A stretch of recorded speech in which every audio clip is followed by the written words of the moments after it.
رکوع 5۔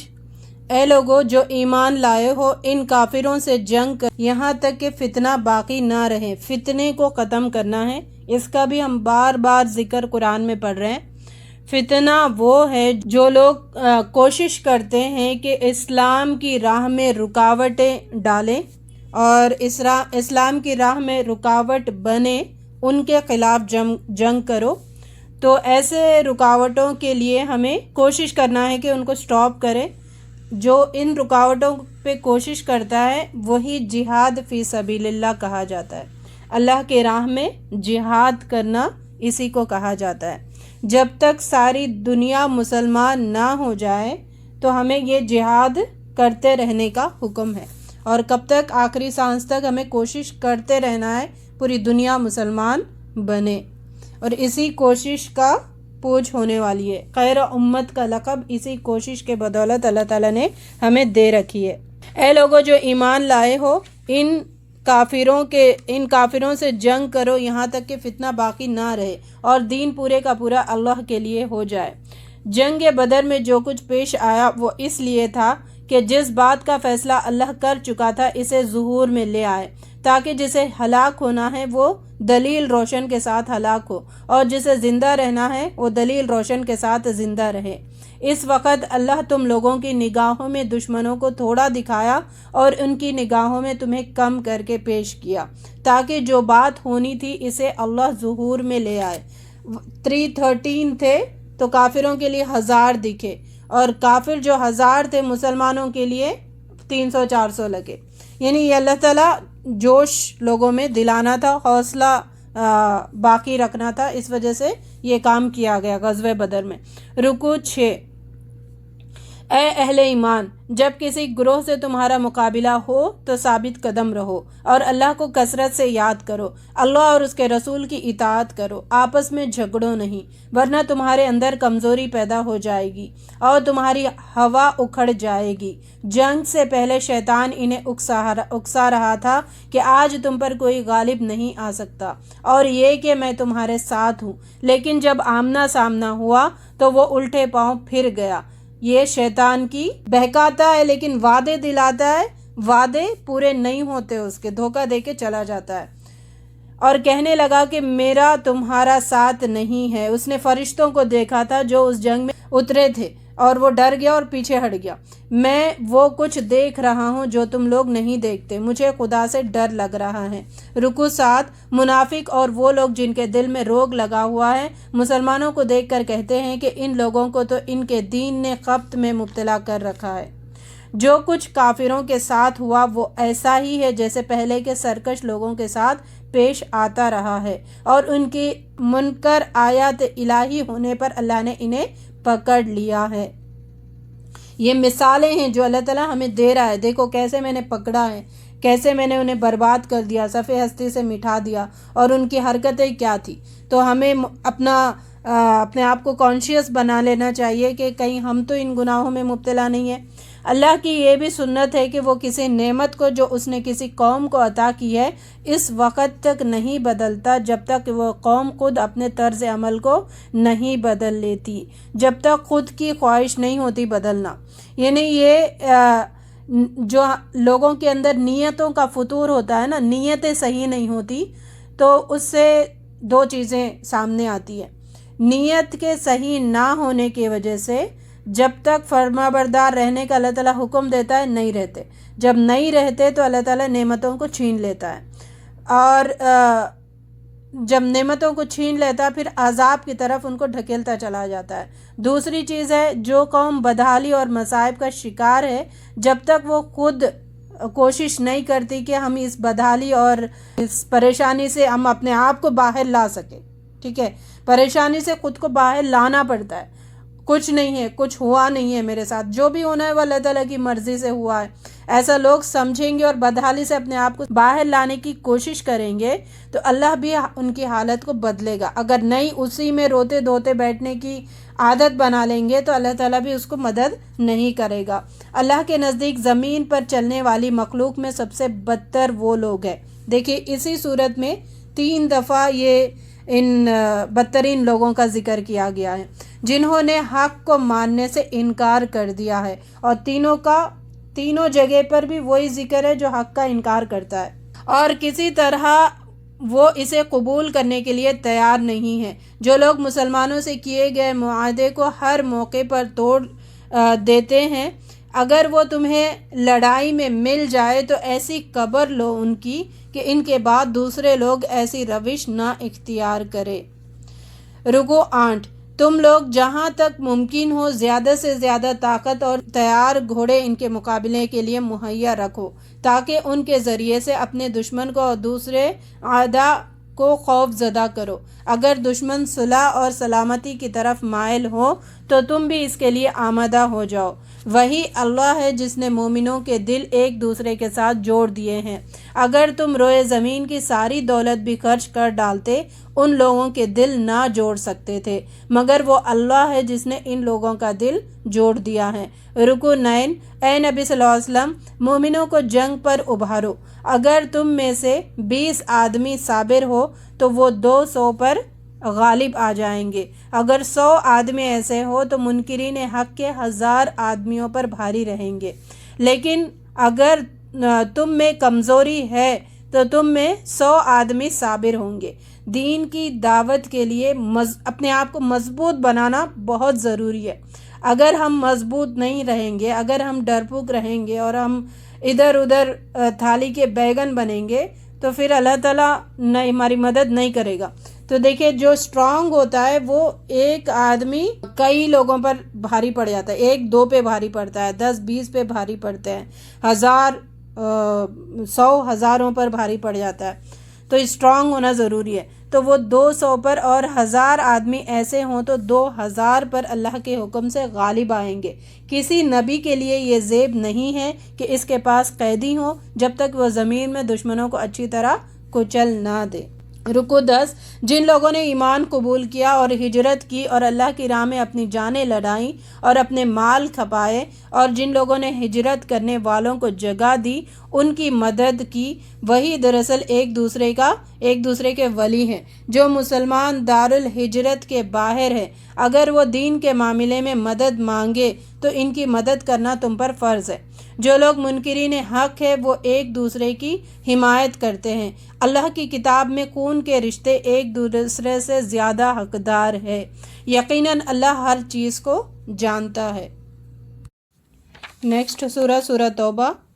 سورہ توبہ کے پہلے تک جو 7 صورتیں ہیں، سورہ فاتحہ کو چھوڑ کے سورہ انفال تک، انہیں 7 طوال کہتے ہیں، لمبی 7 آیتیں، 7 بڑی صورتیں۔ سورہ توبہ 129 آیات ہے، 16 رکوع ہے، مدنی صورت ہے، اور اس میں توبہ کا لفظ 17 ٹائمز ریپیٹ ہوا ہے۔ اس کے پہلے بسم اللہ نہیں لکھنے کی وجہ، توبہ اس کا نام سورہ برات بھی ہے، برات یعنی بیزاری۔ تو 9 ہجری میں یہ صورت نازل ہوئی تھی۔ انفال اور توبہ کے مضامین جو ہے، سورہ انفال ہم پڑھ چکے ہیں، ابھی سورہ توبہ کے آپس میں ملتے جلتے ہیں۔ یہ سب مضامین میں کافروں مشرکین سے جنگ، ان سے معاہدات، صلح اور اسلام کی سربلندی کے متعلق ہدایات و احکام پر یہ صورت مشتمل ہے۔ جب یہ باتیں ہو رہی ہے تو ان کے درمیان پھر بسم اللہ الرحمن الرحیم نہیں پڑھا جاتا ہے۔ اللہ کی رحمان اور رحیم کی صفت یہاں پر نہیں لائی جاتی، اور نبی صلی اللہ علیہ وسلم نے اس کے نہ کبھی لکھوایا بسم اللہ الرحمن الرحیم، آپ نہ کبھی پڑھے، ٹھیک ہے؟ تو ہمیں بھی اسی کو فالو کرنا ہے۔ 8 ہجری میں مکہ فتح ہو گیا تھا، تو مسلمانوں پر 8 ہجری میں جب مکہ فتح ہوا تو مسلمانوں پر سے وہ پابندیاں جو از خود اٹھ گئی تھی، جو مسلمانوں پر عائد ہوئی تھی۔ کب عائد ہوئی تھی؟ صلح حدیبیہ میں۔ صلح حدیبیہ میں کہ 10 سال تک ہم یہ کام، تم یہ نہیں کرنا، ہم یہ نہیں کریں گے، تو جنگ کو روکا گیا۔ تو یہ صلح حدیبیہ میں جو ہوا تھا وہ 8 ہجری میں، مکہ جب فتح ہو گیا تو وہ سارے بانڈز ختم ہو گئے تھے۔ 9 ہجری میں آپ نے سیدنا ابوبکر صدیق رضی اللہ تعالیٰ عنہ کو حج کا امیر بنا کر حج پر بھیجے۔ اس سال صرف مسلمان ہی حج نہیں کیے تھے، جب تک فرض نہیں ہوا تھا کہ صرف مسلمان ہی حج کے لیے آئیں گے، مشرک بھی اس حج میں شامل تھے۔ تو یہاں پہ جیسے ابوبکر صدیق رضی اللہ تعالیٰ نکل گئے سفر کے لیے، وہ یہ آیتیں نازل ہوئی، تو نبی صلی اللہ علیہ وسلم نے حضرت علی رضی اللہ تعالیٰ عنہ کو یہ آیتیں دے کر بھیجا کہ حج میں اعلان کر دے آئندہ سال کوئی بھی مشرک مکے میں حج کرنے کے لیے نہ آئے۔ ان سے برات کی منادی کی گئی ہے، اس سال کے بعد کوئی مشرک حج کو نہ آئے اور نہ کوئی ننگا ہو کر بیت اللہ کا طواف کرے۔ پہلے ننگے ہو کر طواف کیا کرتے تھے۔ یہ بات سے یہاں سے شروع ہوئی ہے، اور اس صورت میں غزوہ حنین کا بھی ذکر آئے گا اور غزوہ تبوک کا بھی ذکر آئے گا، جس کا انشاءاللہ مختصر ہم آگے دیکھیں گے۔ پہلا رکوع اطلاع عام ہے اللہ اور اس کے رسول کی طرف سے حج اکبر کے دن تمام لوگوں کے لیے کہ اللہ مشرکین سے بری الذمہ ہے اور اس کا رسول بھی، اگر تم لوگ توبہ کر لو تو تمہارے لیے ہی بہتر ہے، انکار کرنے والوں کو سخت عذاب کی خوشخبری سنا دو۔ پس جب حرام مہینے گزر جائیں تو مشرکین کو قتل کرو جہاں پاؤ اور انہیں پکڑو اور گھیرو اور ہر گھات میں ان کے لیے قبر لینے کے لیے بیٹھ جاؤ۔ پھر اگر وہ توبہ کر لیں اور نماز قائم کرے اور زکوٰۃ دیں تو انہیں چھوڑ دو۔ اگر مشرکین میں سے کوئی شخص پناہ مانگ کر تمہارے پاس آنا چاہے تو اسے پناہ دے دو یہاں تک کہ وہ اللہ کا کلام سن لے۔ رکوع 2 مشرکین کے ساتھ کوئی عہد کیسے ہو سکتا ہے جبکہ ان کا حال یہ ہے کہ تم پر قابو پا جائے تو نہ تمہارے معاملے میں کسی قرابت کا لحاظ کریں گے نہ کسی معاہدے کی ذمہ داری کا۔ انہوں نے اللہ کی آیات کے بدلے تھوڑی سی قیمت قبول کر لی، پھر اللہ کے راستے میں سد راہ بن کر کھڑے ہو گئے۔ ہمیشہ زیادتی انہی کی طرف سے ہوئی ہے، یہ بات یاد رکھے، ہمیشہ زیادتی کفار کی طرف سے ہی ہوئی ہے، ہر جنگ کا آغاز ان کی وجہ سے ہوا۔ اگر یہ توبہ کر لے اور نماز قائم کرے اور زکوٰۃ دے تو یہ تمہارے دینی بھائی ہیں۔ اگر یہ اپنے عہد کو توڑ دے اور دین پر حملے کرے تو ان سے جنگ کرو تاکہ وہ باز آ جائیں۔ کیا تم ان سے ڈرتے ہو؟ اگر تم مومن ہو تو اللہ اس کا زیادہ مستحق ہے کہ تم اس سے ڈرو۔ کیا تم لوگوں نے سمجھ رکھا ہے کہ یوں ہی چھوڑ دیے جاؤ گے؟ حالانکہ اللہ نے یہ دیکھا ہی نہیں ہے کہ تم میں سے کون وہ لوگ ہیں جنہوں نے اس کی راہ میں جان فشانی کی، اور اللہ اور رسول اور مومنوں کے سوا کسی اور کو جگری دوست مت بناؤ۔ رکوع 3 اللہ کی مسجدوں کے خادم تو وہی لوگ ہو سکتے ہیں جو اللہ اور روز آخر کو مانے اور نماز قائم کرے اور زکوٰۃ دے اور اللہ کے سوا کسی سے نہ ڈرے۔ یہاں پر مسجد تعمیر کرنے کے بارے میں ہے۔ نبی صلی اللہ علیہ وسلم نے فرمایا کہ جس نے اللہ کی رضا جوئی کے لیے مسجد بنائی، اللہ ویسے ہی گھر اس کے لیے بہشت میں بنائے گا، جنت میں بنائے گا۔ نبی صلی اللہ علیہ وسلم نے فرمایا اگر تم کسی آدمی کو مسجد میں آنے جانے کا عادی دیکھو تو اس کے ایمان کی گواہی دو، کیونکہ اللہ تعالیٰ نے فرمایا ہے کہ اللہ کی مسجدیں میں صرف وہی لوگ آباد کرتے ہیں جو اللہ اور آخرت کے دین پر ایمان رکھتے ہیں۔ اللہ کی مسجدوں کو یہی لوگ آباد کریں گے۔ نبی صلی اللہ علیہ وسلم نے فرمایا 7 آدمیوں کو اللہ تعالیٰ اس دن اپنے سائے میں رکھے گا جس دن اس کے سوا اور کوئی سایہ نہ ہوگا، اس میں عادل بادشاہ، دوسرا وہ جوان جو جوانی کے امنگ سے اللہ کی عبادت میں رہا، جوانی کے سٹارٹنگ سے عبادت میں رہا، اللہ تعالیٰ کے دین حاصل کرنے میں، لوگوں کو پھیلانے میں رہا، تیسرا وہ شخص جس کا دل مسجد میں لگا رہتا ہے، چوتھا وہ 2 مرد جو اللہ کی خاطر محبت کی پھر اس پر قائم رہے اور اسی پر جدا ہوئے، وہ شخص جیسے کسی حسب و جمال والی عورت نے اس کو بلایا دعوت زنا کے لیے، وہ لوگ جو تنہائی میں اللہ کو یاد کرتے ہیں اور آنسو بہاتے ہیں اور جو صدقہ دیتے ہیں چھپاتے ہیں، ایک ہاتھ کو دے تو دوسرے ہاتھ کو پتہ نہیں ہوتا، یہ سارے لوگ اللہ تعالیٰ کے عرش کے سائے میں رہیں گے۔ ربنا جعلنا منہم، اللہ تعالیٰ ہمیں ان لوگوں میں شامل فرمائے۔ نبی صلی اللہ علیہ وسلم نے فرمایا فرشتے اس شخص کے لیے دعا کرتے رہتے ہیں جو نماز پڑھنے کے بعد مسجد میں اپنی نماز کی جگہ پر بیٹھا رہتا ہے جب تک اس کو حدث لائق نہ ہو، یعنی وضو نہ ٹوٹے۔ فرشتے یوں کہتے رہتے ہیں یا اللہ اس کو بخش دے، یا اللہ اس پر رحم فرما۔ اسی طرح عورتیں اگر گھر میں نماز پڑھ رہی ہے تو مصلی پہ بیٹھی رہی کافی دیر تک جب تک وضو نہ ٹوٹتا ہے تو پھر اس کے لیے فرشتے دعائیں کرتے رہتے ہیں۔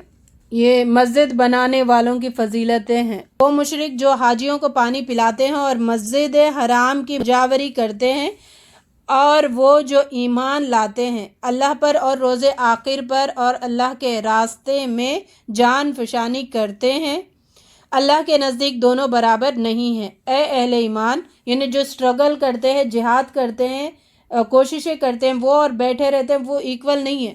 اے اہل ایمان، اپنے باپوں اور بھائیوں کو بھی رفیق نہ بناؤ اگر وہ ایمان پر کفر کو ترجیح دے۔ بات کیا بتائی گئی؟ باپ اور بھائی کو بھی اپنا دلی دوست یا رفیق کہتے ہیں دل کا قریب، اس کو نہیں بنانا اگر وہ ان لوگوں نے ایمان کے بدلے کفر کو ترجیح دی، اللہ تعالیٰ کے راستے کے بدلے شیطان کے راستے کو اختیار کی، ان کو دلی دوست مت بناؤ۔ اگر تمہارے باپ، تمہارے بیٹے، تمہارے بھائی، تمہاری بیویاں، تمہارے عزیز و اقارب، تمہارے وہ مال جو تم نے کمائے ہیں، وہ کاروبار جن کے ماند پڑ جانے کا تم کو خوف ہے، تمہارے وہ گھر جو تم کو پسند ہے، یہ ساری چیزیں پھر فطرت میں رکھی ہوئی ہے جو پہلے بھی ریپیٹ ہو چکی ہے۔ یہاں پہ رشتوں کے بارے میں بتایا گیا، سارے رشتے اگر تم کو اللہ اور اس کے رسول اور اس کی راہ میں جہاد سے عزیز تر ہے تو انتظار کرو۔ 24 آیت ہے، انتظار کرو یہاں تک کہ اللہ کا اپنا فیصلہ تمہارے سامنے لے آئے۔ جد و جہد کرنا ہے، سٹرگل کرنا ہے، اور ان لوگوں سے محبت کرنا ہے جو اللہ تعالیٰ کے قریب ہوتے ہیں، اللہ تعالیٰ کی بات مانتے ہیں، ویسے لوگوں کو رفیق بنانا ہے، اور خود بھی اللہ کے رفیق بننے کی جستجو میں، کوشش میں، جد و جہد میں رہنا ہے۔ جو جہاد کرتا ہے اس کے بارے میں بتایا گیا، تو آپ سے سوال کیا گیا کہ لوگوں میں سب سے افضل لوگ کون ہیں، سب سے بہتر لوگ کون ہیں؟ تو نبی صلی اللہ علیہ وسلم نے فرمایا مومن جو اللہ کی راہ میں اپنی جان اور مال سے جہاد کرتے رہتا ہے۔ جہاد اور قتال میں فرق ہم نے بارہ سمجھا ہے۔ قتال تلوار سے ہوتا ہے، وہ بھی جہاد ہی ہوتا ہے، جہاد قتال، اور یہ جہاد فی المال، جہاد فی النفس، یہ اللہ کے دین کو نافذ کرنے کے لیے جہاد، تو یہ جہاد ہے۔ تو سب سے افضل کون ہے؟ وہ لوگ جو اللہ کی راہ میں اپنی جان و مال سے جہاد کرتے ہیں، وہ اللہ کے نزدیک سب سے افضل لوگ ہیں۔ اللہ تعالیٰ ہمیں ان میں شامل فرمائے، افضل لوگوں میں شامل فرمائے، جہاد کرنے والوں میں اللہ تعالیٰ ہم سب کا شمار کریں۔ یہاں سے حنین کا ذکر آ رہا ہے، غزوہ حنین کا، رکو نمبر 4۔ حنین کے روز تمہیں کثرت تعداد کا غرہ تھا مگر وہ تمہارے کچھ کام نہ آئی، اس وقت زمین تم پر تنگ ہو گئی اور تم پیٹ پھیر کر بھاگ نکلے، بعد میں اللہ نے تم پر فضل کیا، منکرین حق کو سزا دی۔ غزوہ حنین، حنین مکہ اور طائف کے درمیان کا ایک مقام ہے۔ فتح مکہ کے بعد شوال 8 ہجری میں یہ جنگ ہوئی تھی۔ حق و باطل کا ایک بڑا معرکہ تھا، بڑی جنگ تھی، اور حوازن اور ثقیف 2 قبیلے تھے، انہوں نے بہت ہی جنگجو تھے اور ان کے پاس جنگی وسائل بہت زیادہ تھا، تو انہوں نے سوچا کہ اب سارے مسلمان مکے میں ہیں تو پلان کریں گے کہ سب مل کر ایک ساتھ حملہ کریں گے تو پھر ان کی ہوا اکھڑ جائے گی۔ تو انہوں نے جوش و خروش میں اپنی عورتیں اور بچوں کو بھی ساتھ لے کے نکلے۔ تو حنین کے مقام پر یہ جنگ ہوئی، نبی صلی اللہ علیہ وسلم کو خبر ہوئی تو آپ حنین کے مقام پر گئے، اور مسلمان اس وقت بہت زیادہ تھے، 30,000 مسلمان۔ کیا ہوا تھا کہ ہم زیادہ ہیں تو اس وجہ سے وہ تھوڑا لیزی ہو گئے تھے اور تھوڑا غرور میں آ گئے تھے کہ چلو ہم ہی جیتیں گے، ہم اتنے لوگ ہیں۔ یہ کیا ہوا، اللہ تعالیٰ کو وہ چیز پسند نہیں آئی، سست ہو گئے تھے، اللہ تعالیٰ کو یہ چیز پسند نہیں آئی۔ جیسے فرسٹ سٹیپ میں جیسے غزوہ احد میں جیت ہوئی تھی مسلمانوں کی، اسی طرح اس میں بھی جیت ہوئی تھی۔ تو مسلمان کیا کیا، غنیمتوں پر ٹوٹ پڑے، پھر دشمن نے پیچھے سے حملہ کیا اور ان کو تتر بتر کر دیا، اور ان پر تیر برسا کر بہت سارے مسلمان یہاں پر شہید ہوئے تھے۔ اور جب اتنا ایسا ہوا تھا کہ نبی صلی اللہ علیہ وسلم اکیلے تھے اور دشمن آپ کو گھیرے ہوئے تھے، ایسا بھی موقع آ گیا تھا، تو نبی صلی اللہ علیہ وسلم نے مٹھی بھر مٹی لی اور دشمنوں پہ پھینکا اور آپ نے بدعا دی دشمنوں کے چہرے بگڑ جائیں۔ تو پھر بعد میں جنگ جیت گئے مسلمان، لیکن اللہ تعالیٰ نے بعض مورلز بھی ہے، دیکھے غزوہ احد میں بھی مورلز ہے کہ اگر تم نبی کی بات نہیں مانو گے تو پھر مار پڑے گی، یہاں پر بھی تم سستی دکھاؤ گے، تم اپنے طاقت پر زیادہ فوکس کرو گے تو یہاں پر بھی تم مار کھاؤ گے، یہ باتیں یہاں پر بتائی گئی۔ اے اہل ایمان، مشرکین ناپاک ہے، لہٰذا اس سال کے بعد یہ مسجد حرام کے قریب بھٹکنے نہ پائیں۔ جنگ کرو اہل کتاب میں سے ان لوگوں کے خلاف جو اللہ اور روز آخرت پر ایمان لاتے ہیں، جو کچھ حرام قرار دیا ہے اسے حرام نہیں کرتے اور دین حق کو اپنا دین نہیں بناتے۔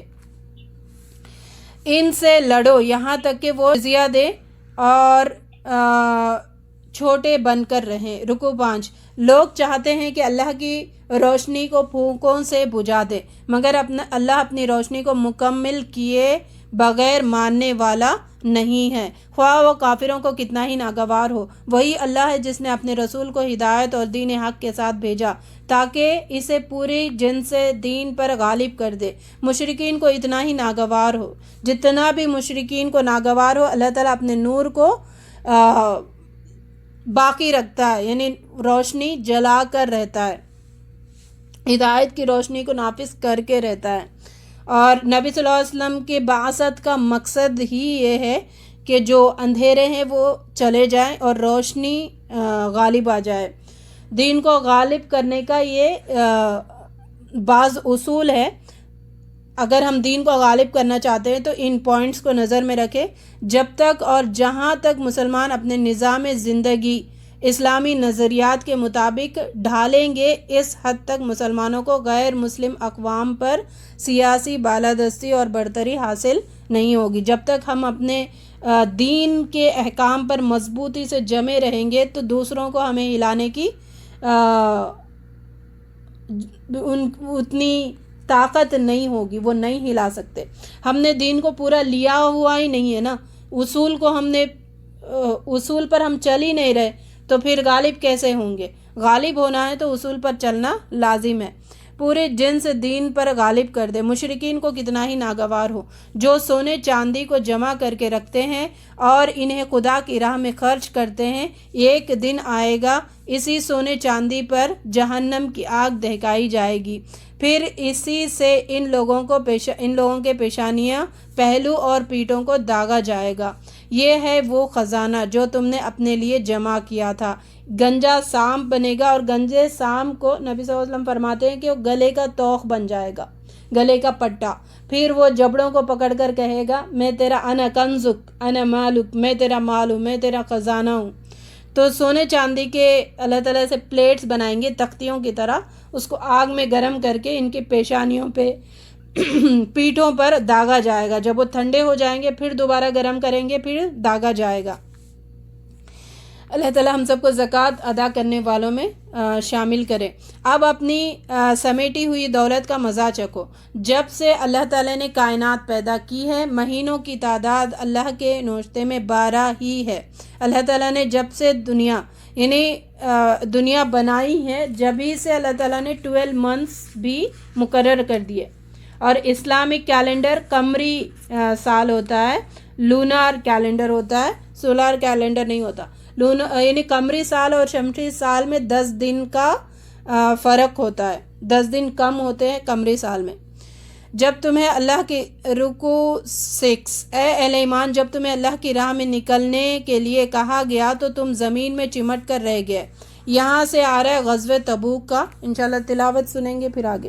اے اہل ایمان، جب تمہیں اللہ کی راہ میں نکلنے کے لیے کہا گیا تو تم زمین سے چمٹ کر رہ گئے۔ کیا تم نے آخرت کے مقابلے میں دنیا کی زندگی کو ترجیح دی ہے؟ اگر تم نہ اٹھو گے تو خدا تمہیں دردناک سزا دے گا اور تمہاری جگہ دوسرے گروہ کو اٹھائے گا۔ اگر تم نے نبی کی مدد نہ کی تو کوئی بات نہیں، اللہ تو اس وقت بھی اس کی مدد کر چکا ہے، جبکہ غار میں وہ اپنے ساتھی کے ساتھ پناہ لیے ہوئے تھے۔ غزوہ تبوک کے بارے میں یہاں پر ذکر ہے۔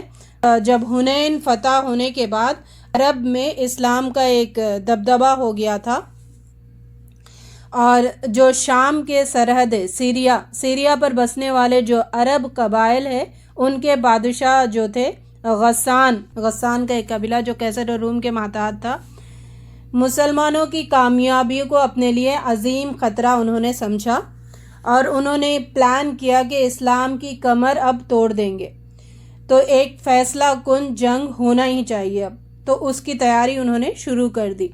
ان کے ساتھ ساتھ کون تھے؟ جو عرب مسلمانوں سے شکست کھا گئے تھے وہ لوگ شریک تھے، مشرکین۔ مدینے کے منافق تھے، جو وہ ابو عامر راہب جو تھا اس نے پلان کیا تھا، تو یہ سارے لوگ اس میں شامل تھے۔ اور انہوں نے منافقوں نے ایک مسجد بھی بنائی جس کا ذکر کیا گیا، مسجد درار، اور اس کی تعمیر ہی غلط پر بنی گئی، مسلمانوں کے لیے سازشوں پر بنائی گئی تھی، اور اس میں سب طاقتیں اندرون طریقے سے ان کو سیریا والوں کو مدد کر رہے تھے کہ مسلمانوں کے خلاف۔ اور مسلمانوں کی حالت کیسی تھی؟ قحط تھا، گرمی کا موسم تھا، شدید گرمی کا موسم تھا، اور فصلوں کے پیک کا ٹائم تھا، اور کافی سفر بہت دور کا تھا، حق و باطل کے درمیان فیصلہ ہونے والی جنگ تھی، سواریاں کم تھے۔ مسلمانوں کے لیے نبی صلی اللہ علیہ وسلم نے اعلان جنگ کر دیا کہ سب اس میں شامل ہونا ہے، یعنی عام جو اعلان ہوتا ہے جنگ کا وہ سب پر فرض عین ہو جاتا ہے۔ تو اس صورت میں ہم بار بار قدم قدم پہ منافقوں کے بارے میں پڑھیں گے، انہوں نے جیسے جی چرائے تھے اس جنگ میں حاضر ہونے کے لیے۔ بعض کمزور ایمان مسلمان تھے، انہوں نے ان کے بہکاوے میں آ کر تذبذب میں رہ گئے، اور بعض جو ایمان کے مضبوط تھے لیکن آج نکلیں گے کل نکلیں گے کر کے انہوں نے پیچھے رہ گئے، ان کا بھی ذکر آئے گا، ان کو اللہ تعالیٰ نے کیسے پکڑا، پھر کیسے ان کی توبہ قبول ہوئی۔ اور نبی صلی اللہ علیہ وسلم نے اس میں مال بھی بہت کم تھا، تو جب نبی صلی اللہ علیہ وسلم نے مال مانگا تو صحابہ نے ڈھیروں لگا دیے۔ عمر رضی اللہ تعالیٰ عنہ نے آدھا گھر لے کے آئے، ابو بکر صدیق رضی اللہ تعالیٰ عنہ نے پورا گھر لے کے آئے۔ ابو عقیل ایک صحابی تھے، انہوں نے رات بھر مزدوری کر کے بس ایک سا کھجور لے کے آئے، اور شرماتے لے کے آ رہے تھے، تو نبی صلی اللہ علیہ وسلم نے وہ کھجور لے کر اور ڈھیر کے اوپر رکھ دیا۔ تو یہاں پر جو بھی ہم دیتے اللہ کی راہ میں وہ کوالٹی دیکھی جاتی ہے، کوانٹیٹی نہیں دیکھی جاتی۔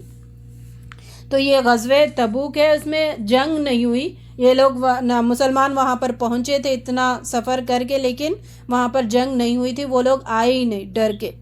اگر تم نہ اٹھو گے تو خدا تمہیں دردناک سزا دے گا اور تمہاری جگہ دوسرے گروہ کو اٹھائے گا۔ اگر تم نے نبی کی مدد نہ کی تو کوئی بات نہیں ہے، اللہ تو اس وقت بھی اس کی مدد کر چکا ہے جبکہ غار میں وہ، یہاں پہ بیچ میں ہجرت کا واقعہ آ رہا ہے، جو نبی صلی اللہ علیہ وسلم اور ابو بکر صدیق رضی اللہ تعالیٰ عنہ ہجرت کر رہے تھے، غار ثور میں انہوں نے پناہ لی تھی، وہاں پہ چھپے ہوئے تھے، تو وہاں پر بھی اللہ تعالیٰ نے مدد کی۔ اب تم نہیں نکلے گے تو کوئی بات نہیں ہے، نبی صلی اللہ علیہ وسلم کی مدد اللہ تعالیٰ ہمیشہ کرتا ہے۔ نکلو خواہ ہلکے ہو یا بھوجل، اور جہاد کرو اللہ کی راہ میں اپنے مالوں اور اپنی جانوں کے ساتھ، یہ تمہارے لیے بہتر ہے اگر تم جانو۔ رکو 7، اللہ کو جنگ تبوک میں منافقوں کے شریک ہونا پسند ہی نہیں تھا، اس لیے اس نے انہیں سست کر دیا۔ اگر وہ تمہارے ساتھ رہتے تو تمہارے اندر خرابی کے سوا کسی چیز کا اضافہ نہ کرتے، اور تمہارے درمیان فتنہ بردازی کے لیے دوڑ دھوپ کرتے۔ انہوں نے راستے میں بھی ایک فتنہ کیا تھا، نبی صلی اللہ علیہ وسلم کو گھائی میں گرانے کا پلان کیا تھا، اللہ تعالیٰ نے وحی کی تو نبی صلی اللہ علیہ وسلم پھر راستہ بدل گئے تھے۔ تمہارا بھلا ہوتا تو انہیں رنج ہوتا، اور تم پر کوئی مصیبت آتی تو وہ منہ پھیر کر خوش پلٹتے ہیں اور کہتے ہیں اچھا ہوا ہم نے پہلے ہی یہ اپنا معاملہ ٹھیک کر لیا تھا۔ اے اہل ایمان، ان سے کہو کہ ہم جس چیز کے منتظر ہیں وہ یہ ہے، اللہ خود تمہیں سزا دیتا ہے یا تمہارے ہاتھوں دلواتا ہے۔ یہ منافقین نماز کے لیے آتے ہیں تو کسمساتے ہوئے آتے ہیں، جو لیزی سے نماز پڑھتے ہیں وہ منافقوں کی نماز ہے، اور اللہ کی راہ میں خرچ کرتے ہیں تو بادل ناخواستہ کرتے ہیں، بس تھوڑا بہت، وہ بھی روتے دھوتے دیتے ہیں۔ رکو 8، صدقات کن کن کو دینا ہے، زکوٰۃ کن کو نکالنا ہے، یہاں پہ لسٹ دیا گیا۔ صدقات فقیروں، مسکینوں، اعمالوں کے لیے، یعنی جو کلیکٹ کرتے ہیں، اور فقیر کون ہوتا ہے؟ جو مانگتے پھرتا ہے۔ مسکین کو ہوتا ہے جو مانگتا نہیں ہے، سفید پوش جو ہوتے ہیں، اور عمالی یعنی جو کلیکٹ کرتے ہیں وہ بھی اپنی سیلری اس میں سے نکال سکتے ہیں، اور ان کے لیے جو تالف قلوب مطلوب ہو، ایسے غیر مسلم جو اگر ان کو اگر زکوٰۃ دیں گے تو ان کے دل اسلام کی طرف مائل ہو سکتے ہیں، ان کو ہم نکال کے دے سکتے ہیں۔ اور گردنوں کی چھڑانے میں اس ٹائم پہ غلام تھے، آج اگر کوئی قیدی ہے تو ان کو چھڑانے کے لیے بھی زکوٰۃ استعمال کر سکتے ہیں۔ قرض داروں کی مدد کرنے میں کے لیے مقروض کون ہے؟ وہ قرض دار ہے جو معاشی قرض ہوا، یعنی جو گھر چلانے کے لیے اس کو قرض لینا پڑا، اپنی بزنس آگے بڑھانے کے لیے جو قرض لیتا ہے وہ اس کی اہمیت نہیں ہے، وہ مقروض نہیں ہے، وہ اپنا کام خود دیکھنا ہے۔ اب جو گھر چلانے کے لیے قرض لیتا ہے اور اگر وہ قرض پھیر دیں پھر اس کا گھر نہیں چلتا تو ویسے لوگوں کو ہیلپ کیا جا سکتا ہے۔ رائے خدامے اور مسافروں کی مدد میں استعمال کرنے کے لیے ہیں۔ جو لوگ اللہ کے رسول کو دکھ دیتے ہیں ان کے لیے دردناک سزا ہے۔ منافق اب ڈر رہے ہیں کہ کہیں کوئی ایسی صورت نازل نہ ہو جو ان کے دلوں کے بھید کھول کر رکھ دے۔ جو باتیں منافقین بیان کرتے ان کے بارے میں وہ کہتے ہیں کہ ہم تو ہنسی مذاق اور دل لگی کر رہے تھے۔ ان سے کہو کہ تمہاری یہ ہنسی دل لگی کیا اس اللہ کی آیات اور رسول ہی کے ساتھ تھی؟ اب تم عذر نہ تراشو، تم نے ایمان لانے کے بعد کفر کیا۔ اچھا یہاں پہ ایک بات دیکھیں، ان کو پتا تھا کہ اب ہم غلطی کریں گے تو اللہ تعالیٰ وہی نازل کر دے گا اور ہم پکڑے جائیں گے، پھر بھی ڈھیٹ تھے، پھر بھی نہیں مانتے تھے۔ اس سے کمپیریٹیولی اگر آج کے لوگوں کو ہم دیکھیں گے جو نہیں مانتا ہے، ڈھیٹ ہے، وہ بیچارہ ڈھیٹ ہے، اس کو تو اتنا پکڑے جانے کا پتہ ہے لیکن یقین تو نہیں ہے نا، ان کو یقین تھا پھر بھی ڈھیٹ تھے۔ تو ان کے لیے دعا کرنا ہے، خیر بار بار حکمت کے ساتھ بتاتے رہنا ہے۔ اللہ تعالیٰ سب کو دین کی طرف پلٹنے والے دل عطا کرے۔ رکوع 9، اللہ نے منافق مردوں اور عورتوں اور کافروں کے لیے آتش دوزخ کا وعدہ کیا ہے۔ ایسے ہی رنگ ڈھنگ کے لوگ ان کے پیش رو تھے، وہ بھی دنیا میں اپنے حصے کے مزے لوٹے اور یہ بھی اپنے حصے کے مزے اس طرح لوٹ رہے ہیں۔ یہ بھی بحثوں میں پڑے ہیں جیسے وہ بحثوں میں پڑے تھے، وہ سب دنیا اور آخرت کے خسارے میں ہیں۔ مومن مرد اور مومن عورتیں ایک دوسرے کے رفیق ہیں، بھلائی کا حکم دیتے اور برائی سے روکتے، اس وجہ سے مومن مرد اور عورتیں دوست ہیں، ورنہ یہ جو گرل فرینڈ بوائے فرینڈ کی دوستی نہیں بتا رہے یہاں پہ۔ نیکی کا حکم، دین کو قائم کرنے کے لیے ایک دوسرے کو ہیلپ کر سکتے ہیں، نماز قائم کرتے ہیں، زکوٰۃ دیتے ہیں، اللہ اور اس کے رسول کی اطاعت کرتے ہیں۔ یہ وہ لوگ ہیں جن پر اللہ کی رحمت نازل ہو کر رہے گی، ان کے لیے جنتیں ہیں اور سب سے بڑھ کر یہ ہے کہ اللہ کی خوشنودی انہیں حاصل ہوگی۔ رکوع 10، اے نبی صلی اللہ علیہ وسلم کو منافقین کا ڈٹ کر مقابلہ کرو، ان کے ساتھ سختی کے ساتھ پیش آؤ۔ اگر یہ اپنی روش سے باز آئے تو انہی کے لیے بہتر ہے۔ بعض لوگ ایسے بھی ہیں جنہوں نے اللہ سے عہد کیا تھا اگر اس نے اپنے فضل سے نوازا تو ہم خیرات کریں گے اور صالح بن کر رہیں گے، مگر جب اللہ نے ان کو دولت مند کر دیا تو وہ بخل پر اتر آئے اور عہد سے پھر گئے۔ اس بد عہدی کی وجہ سے اللہ نے ان کے دلوں میں نفاق بٹھا دیا۔ اے نبی صلی اللہ علیہ وسلم تو عہد کی پابندی کرنا ضروری ہے، اگر عہد ہم توڑ دیں گے تو اللہ تعالیٰ نفاق پیدا کر دے گا، ایمان ہٹتے چلے جائے گا۔ اے نبی صلی اللہ علیہ وسلم تم ان منافقین کے لیے معافی کی درخواست کرو یا نہ کرو، اگر تم 70 مرتبہ انہیں معاف کرنے کی درخواست کرو گے تو بھی اللہ انہیں ہرگز معاف نہیں کرے گا۔ منافقین سے اللہ تعالیٰ کی اتنی چڑ ہے۔ رکوع 11، منافقین گھر بیٹھے رہنے پر خوش ہوئے، انہیں گوارا نہ ہوا کہ اللہ کی راہ میں جان و مال سے جہاد کرے۔ انہوں نے لوگوں سے کہا کہ اس سخت گرمی میں نہ نکلو، ان سے کہو کہ جہنم کی آگ اس سے زیادہ گرم ہے۔ اور اے نبی صلی اللہ علیہ وسلم آئندہ ان منافقون میں سے جو کوئی مرے اس کی نماز جنازہ تم ہرگز نہ پڑھنا اور نہ اس کی قبر پر کھڑے ہونا۔ نبی صلی اللہ علیہ وسلم نے منافقوں کے سردار کا اس کا نماز جنازہ پڑھنے کے لیے تیار ہوئے تھے تو اللہ تعالیٰ نے یہاں پہ روک دیا کیونکہ انہوں نے اللہ اور رسول کے ساتھ کفر کیا ہے۔ اللہ نے مالدار منافقین کے بارے میں ارادہ کر لیا ہے کہ اس مال و دولت کے ذریعے سے اسی دنیا میں ان کو سزا دے۔ یہ ہوا تھا، مال و دولت سے ہی اللہ تعالیٰ نے ان کی اولاد ان کے خلاف ہو گئی، یعنی اسلام قبول کر لی تو جو سمجھ رہے تھے اولاد ہمارے ذریعہ بنے گی، بعد میں اللہ تعالیٰ نے اولاد کے ذریعے سے ہی ان کو سزا دی، مال کے ذریعے سے ہی کہ مال ان کے کچھ کام نہیں آیا۔ اگر ہم ایسے کریں گے تو یہ معاملہ اللہ تعالیٰ ابھی بھی کر سکتے ہیں۔ جب جہاد کا اعلان ہوا تو منافقین نے درخواست کی کہ انہیں جہاد کی شرکت سے معاف رکھا جائے، بخلاف اس کے جو ایمان لائے ہیں۔ انہوں نے اپنے جان و مال سے جہاد کیا ہے، اب ساری بھلائیاں انہی کے لیے ہے۔ اور منافقین ہیلے بہانے کر کے جنگ میں شریک ہونے سے رکے رہے۔